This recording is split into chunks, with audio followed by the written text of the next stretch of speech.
Welcome to Forthright. I'm Sulani Madsen, and I'm reading a recent column on Spokane County's Measure 1 for the November 2023 general election. The column, as published October 12, 2023 in the Spokesman Review, Measure 1 measures up. At nearly 40 years old, the Spokane County Jail and the systems surrounding it are serving a changing population. Spokane County Measure 1 proposes a tax to pay for major reinvestment, and the return is there. Safety was a common theme at Tuesday's public hearing held by the 5 Spokane County Commissioners. Victims of crime and advocates for victims spoke to the safety from crime. People both pro and con pointed to the need for better addiction treatment and mental health care.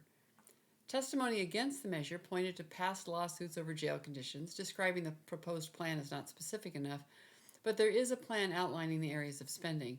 This isn't a bond issue to build a new jail. This is about creating a funding stream for Spokane County and its cities to address public safety, behavioral health, and criminal justice systems, as well as aging infrastructure over a 30-year period. Stalling the process for more conversation with stakeholders leaves the status quo in place, and even opponents of Measure 1 agree there has to be change.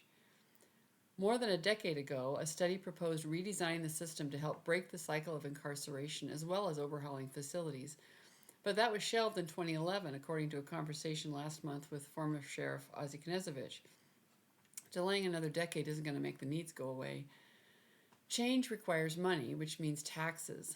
The burden for building and maintaining these systems falls to the counties. The state allows counties to collect up to 0.3% in local sales and use tax for these dedicated purposes. The money isn't available to fund the underlying social issues, as some folks testifying advocated. Spokane County currently collects only 0.1%. Measure 1 creates a public safety funding stream by adding 0.2% to the Spokane County sales tax rate on all purchases except motor vehicles. When opponents harp on the estimated total collected over 30 years using billions, it masks the probable cost to an average household. Assuming 75% of a household's income is spent on taxable purchases, an individual earning $36,000 a year, or roughly $17 an hour, would pay only an additional $54 each year. Curtis Graham, who testified that his stolen truck was recovered, but with over $4,000 in missing gear, had no complaint about paying that much extra each year for public safety investments. Measure 1 is about building a new system to deal with that different population than 40 years ago.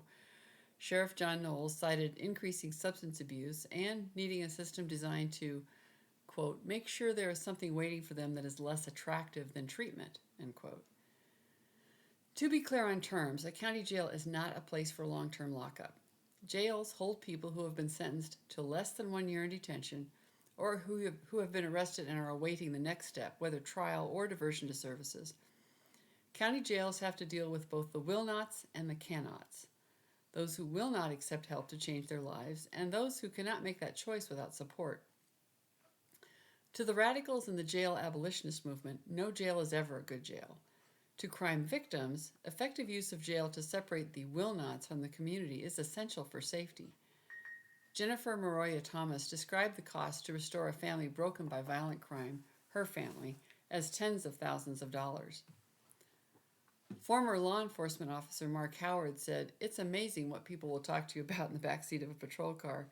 He described the empathy he gained from listening to his passenger describe how hard the transition out is when trying to change, and the need for different treatment for those who cannot and those who will not comply with society's standards. Jail abolitionists may never have met a young man like the one in Seattle arrested as part of a group responsible for a series of violent anti-Asian attacks. When brought up before a King County judge, he was incredulous to learn he was not going to be immediately released. "I can't get house arrest? You let people out who shoot at people," said the teenager. "Well, I'm not letting you out," said the judge on a video that went viral. Put that young jail resident down as a will not, or at least will not change until reality smacks him upside the head. Then there's the can-nots, the ones who, because of drugs or mental health battles or immature stubbornness, cannot change direction without significant intervention. For them, jail becomes a way to get sober and get their attention. Now, the most poignant question came from a fellow named Anton who gave no last name or address. Why is mental health care under the police department? Well, How we got here is a long story. Mental health care reform is a tough issue. There has been foot dragging, victim blaming, and insistence on more specifics. Meanwhile, the criminal justice system is doing it, and the system needs different facilities and programs to do the job better.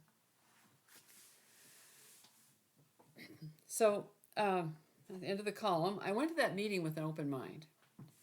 My frustrations with the mental health care system have been the subject of a number of columns over the years, and I'll post links to those columns in the resources section on Substack.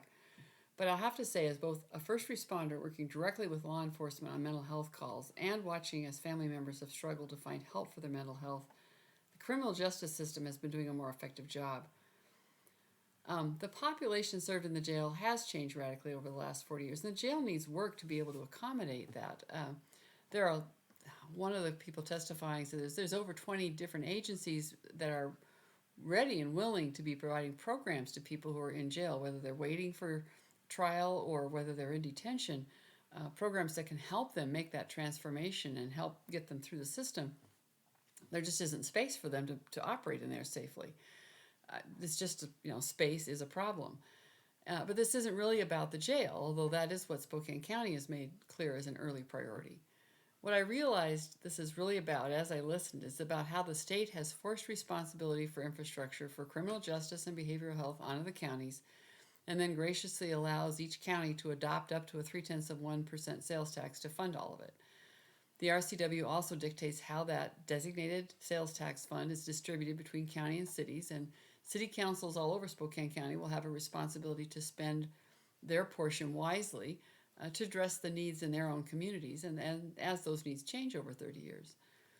My hope is that over the next 30 years, we as a society figure out better ways of delivering behavioral health care. And it will fall to local electeds to adopt those better practices as they emerge, but they can't happen without a funding stream in place. I heard from Beverly of Spokane after that column, and first an acronym explanation. DMHP means a designated mental health professional. Beverly writes, "Thank you for today's column. I'm surprised, but you changed my vote to yes. I was a DMHP for years and would love to see expansion of behavioral health services. I would love to hear about timeline details. How do bonds work? Does the money come immediately, or is the bond an avenue to a loan? When would things start? We can't wait 15 more years to get started. I've been in the jail dozens of times to evaluate people. We rarely send anyone to Eastern," and she means Eastern State Hospital. "One I sent hung himself hours after admission. Sometimes no place is safe. Is it possible to write a follow-up column describing the bond use, timelines, and building process of the new jail? More information would be much appreciated and may swing more voters."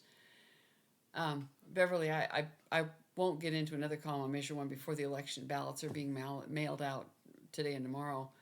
One difficulty in answering questions about any building project before the funding is approved is the design cost, and you need the designers to help figure out the construction costs and the timeline with any specificity, and so that design cost is also part of the funding package.